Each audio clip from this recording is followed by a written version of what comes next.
Hey, welcome to my podcast. My name is Dr. Brendan McCarthy. I am the Chief Medical Officer of Protea Medical Center in Chandler, Arizona. For now, I've been shopping for a new office at some point.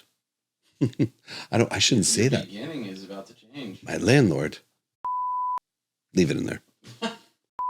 So, welcome to the podcast. We had to take a little bit of a break, and I want to apologize. Part of Justin and I, we do this podcast out of a passion for the work we do. And if you've watched an episode or two or a reel or two, you'll know kind of what we're about. I hope you do, at least. I'm doing my best to convey that. So it really bugs us when we can't post regularly because it's such a fulfilling thing to do. It's, again, look at the comments that you give us, how much that has meant over time, not just to us, but to the patients, the other people that you speak to. People who communicate at the bottom of our reels back and forth. It's such beautiful stuff you see where they're, supporting each other. They're communicating with each other. I love the community that's being developed here. So when we were a little backed up there, we knew it and we didn't feel good about it. And I just want to let you know, we are dedicated to getting this out twice a week. Just bad thing happened over the holiday. Justin had when he went away home to see his family, his house was broken into, and all his digital equipment was stolen.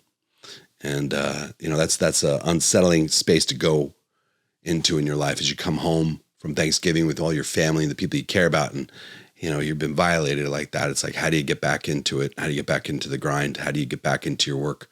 It's such an unsettling and unnerving experience. You don't feel safe in your own home at that point. We have been in process of getting everything back together. Justin's been hustling on his end to get everything together, and we'll be back. We're getting back on track, starting the new year. We're going to be, doubling down. We're really pushing hard with this. I really want to be good at this. I want to be good at this. I want to be better at it every day. Again, we both look at your comments and we know what this can do. And I'm so excited about it. So sorry about some of the missing episodes in there, and 100% still dedicated. With that said, let's get into this episode. I wanted to talk about something that came up, and it was a friend brought this up, a physician. She was, scrolling on the internet, as some of us do. And she, as you did to find me here today, but she was scrolling through the internet, and there up came this video where this doctor, a gynecologist, was berating her patients on one of her platforms, her video thing. And she was berating her patients. She says, my patients are all against oral birth control pills, but I wonder if they know what hormone replacement therapy really is. So what she's basically in essence was saying is that her patients are all happy with doing hormone replacement therapy, but they're all against oral contraceptives. And she's implying in her video that they're the same. So that's not true. That's not true at all. Kind of it isn't. Hang out here. That's a real halfway answer there, isn't it? That is. Okay, there are so many important things to unpack out of that. We can't make a statement like that. You can never make that equivalence. There's no equivalence there with that. This is why. When someone makes a video like that and they say the quiet part out loud, which is the part, it is telling. As a physician, we're trained to be biochemists. We had to take a lot of chemistry. Our undergrad is all about that, and it's not easy. But you got to study it. You got to know it. And when you study chemistry, you know that different molecular structures mean different things. And you learn that there's a big difference between different structures and the impact it has on a body. So we have to get that drilled into our head over and over again before we're even allowed into the next level of our education to becoming a doctor. Even to go to medical school, you have to show a profound proficiency. So when it comes to BHRT, or bioidentical hormone replacement therapy, and oral birth control pills, there's a huge structural difference. There's a biochemical difference that's massive. And when you see a video like that out there, it's easy for me to jump in there and be like, dumb. And I can condemn it. I could be a bully. I could shame that person. I don't want to be that guy. Even when something's really wrong out there and I think causes harm, I still want to be better than that.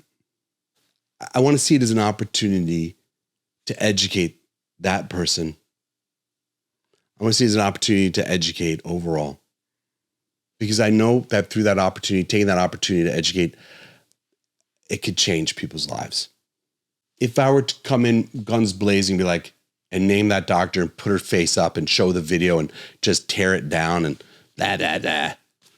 I know it'll get views, and people will like it. There'll be people that love that. They're like, yeah, and this is true and all that stuff. But I also know that I would turn off a huge percentage of the population who didn't know there was a difference and thought they were the same. And now they feel like I'm attacking them. Or other people who don't want to get their information in a combative way. That's not the best way to learn. Combat is not the best way to learn things. We get defensive or offended or just disgusted. It's not the best way to learn. So I want to see this as an educational moment. Even though this doctor did all those years of biochemistry and chemistry, they still, once we get out and we get into practice, we don't always focus on the things we originally learned.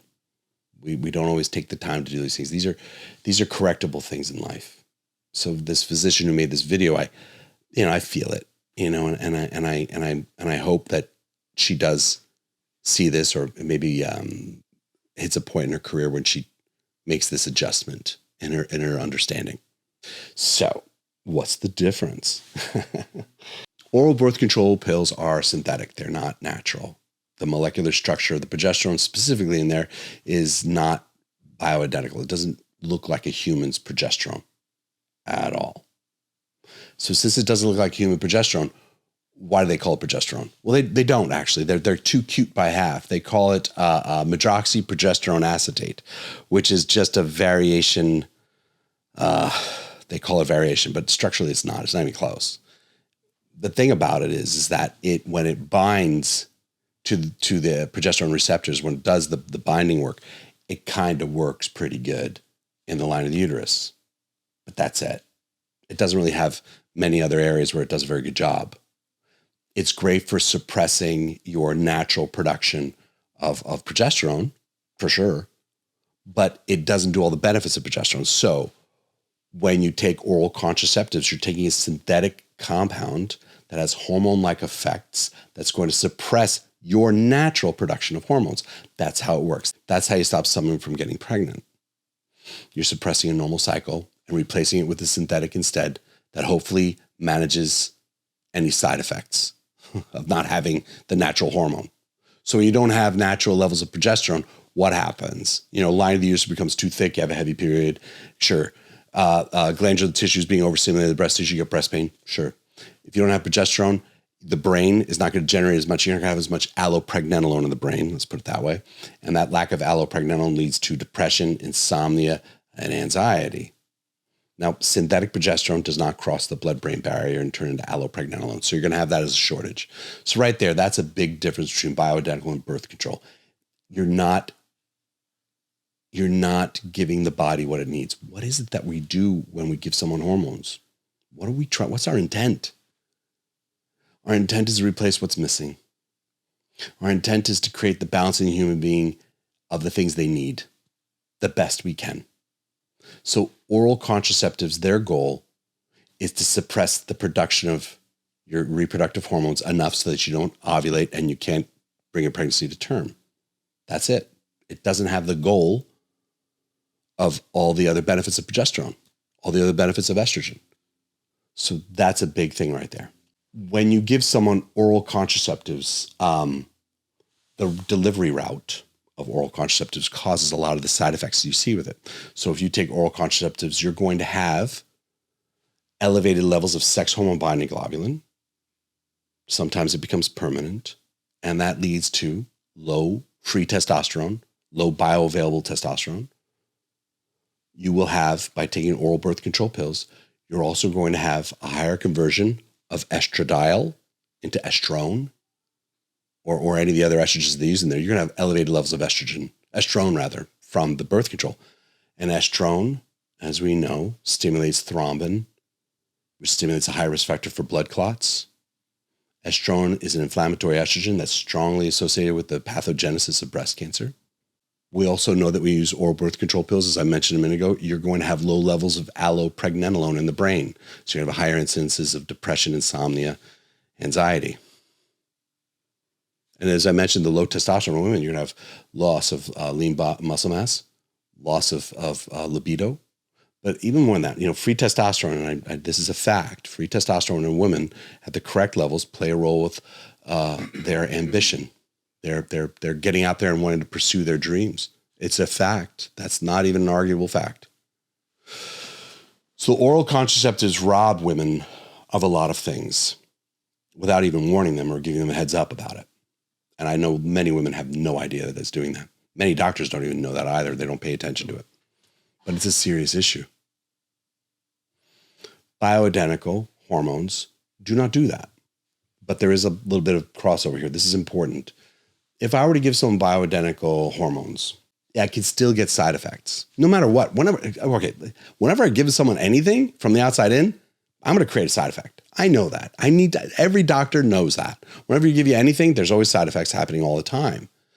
Our job is to monitor them, make sure they are minimized or made irrelevant the best that we can always, and make sure you're aware of them always. That's our job. So when someone presents to clinic and I'm going to give them bioidentical hormone replacement therapy, the route of administering it, same with birth control, has an impact on what it's going to do.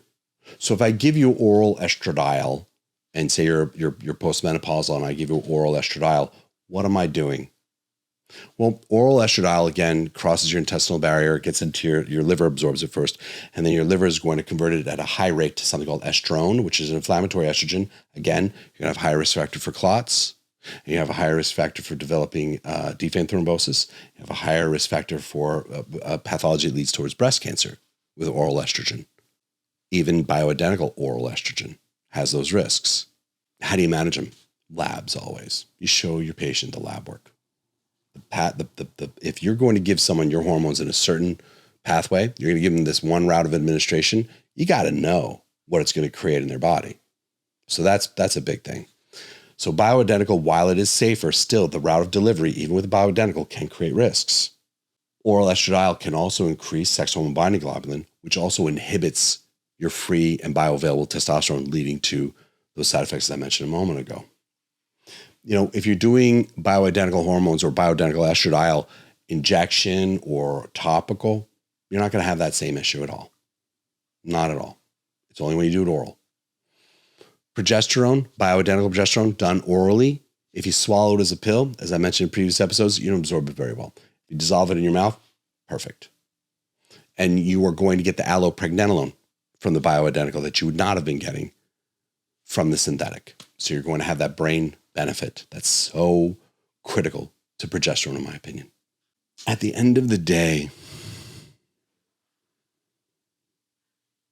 when we do this for a living, we need to be damn good at it always. And we need to understand it better than anybody else in town. And we better be able to sit down with you and explain it to you in terms that you understand. There's so much differences in there. I just did a quick little off the top of my head, little thing on this. This is important that you know this, that you can do bioidentical hormone replacement therapy. It's nothing like oral contraceptives unless you do it the wrong route of delivery. And even so, oral progesterone does not have any impact like oral contraceptives. It's beautiful. But your doctor should be able to understand that and be able to speak in a nuanced fashion about it off the top of their head. I hope that helps. Please like, share, and subscribe. Your comments are always welcomed. Always welcome. We always look forward to them. And I will see you at the next episode.